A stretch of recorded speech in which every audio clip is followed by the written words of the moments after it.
सोना विधानसभा में मैं मौजूद हूं और यहां पर साफ तौर पर देख सकते हैं कि बसपा के प्रत्याशी और इनेलो के प्रत्याशी संयुक्त प्रत्याशी कहे जा सकते हैं। और फिर यहां पर क्या है माहौल सोना के अंदर, उसी को मैं कवर करने की पूरी कोशिश कर रहा हूं।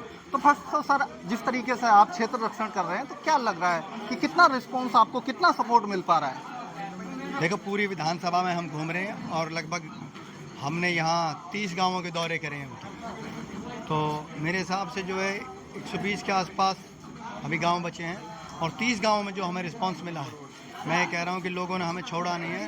घरों में से जो है निकल के बाहर आए और जब घरों में से बाहर निकल के आके युवा और खुद ब खुद सपोर्ट करने लगे तो ये समझो कि सोना तावड़ू का युवा जागने लगा है और अब वो जाग गया है, बाहरी लोगों के बहकावे में नहीं आएगा। बीजेपी को यहाँ पर जो मौका मिला और फिर उस तरीके से संजय सिंह को दोबारा मौका न देना और 2014 के प्रत्याशी तेजपाल तंवर को जो जी उतारना, क्या लग रहा है कि बीजेपी कहीं तक जो इन चुनावों से डरी हुई है?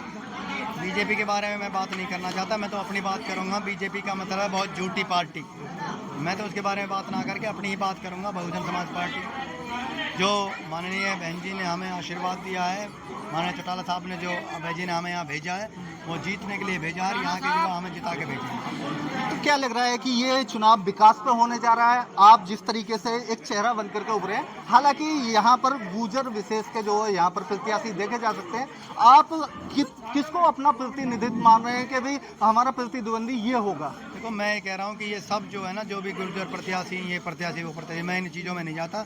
मैं 36 बिरादरी का बेटा हूँ। मैं सिर्फ गुर्जरों के पीछे मैं इलेक्शन लड़ रहा हूँ, नहीं लड़ रहा हूँ। सभी जो 36 बिरादरी के पीछे इलेक्शन लड़ रहा हूँ। और जो कुछ लोग हैं जो सिर्फ अपनी कास्ट की बात करते हैं, मैं ये कह रहा हूँ वो कभी भी क्षेत्र का विकास नहीं कर सकते।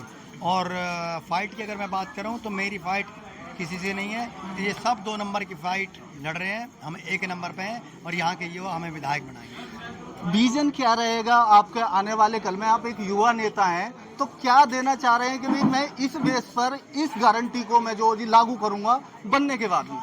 देखो, बनने के बाद मेरे बहुत सारी प्लानिंग है यहाँ पे। मैं उन प्लानिंग को मैं कैसे बताऊँ। इन्होंने कि यहाँ पूरे दोनों शहरों का विनाश किया है विकास की जगह। विकास का तो नाम दिया है, वैसे इन्होंने खूब दोनों ने लूटा है। इससे पहले भी जो विधायक है उन्होंने सोना को तावड़ को दबा के लूटा, यहाँ से तहसीलों से मंथली बांध। मेरा मानना तो ये है कि बार बनेंगे उस दिन के बाद ही बताएंगे हम क्या करेंगे। हम तुम्हें को क्या बताएं क्या हमारे दिल में। तो देखिए, मेरे साथ में यहाँ पर जो प्रत्याशी थे, मेरे साथ में एक जो कि लोकसभा के जो अध्यक्ष हैं, मैं इन्हों से बात करूंगा।